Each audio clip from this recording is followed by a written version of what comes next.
Actually, let me just add one more thing to that in terms of, I think it was a couple of weeks ago, you did a podcast with on resilience with Eric McNulty. Really enjoyed that one in terms of any other sort of key nuggets that really stood out for you from your conversation with him.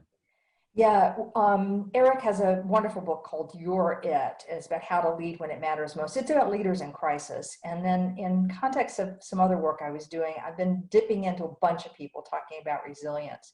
So from Eric, I really come out with two camps on how to be more resilient. Let me pause.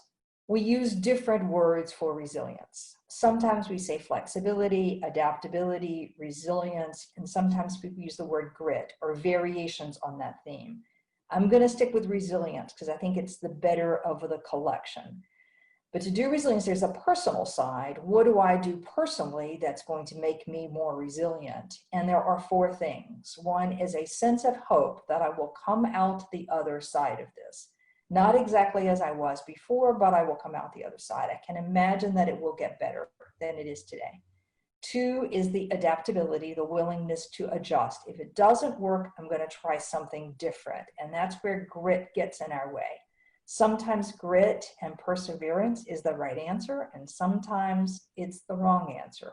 So that flexibility, adaptability. Third one, the one that sort of surprised me from all of this, is having a social network that is both broad and deep. Sometimes what I need is depth, and sometimes I need breadth. People with very different perspectives who can offer me completely different solutions. And the last one is agency. I need to be able to feel that I can take an action. That's for the individual side.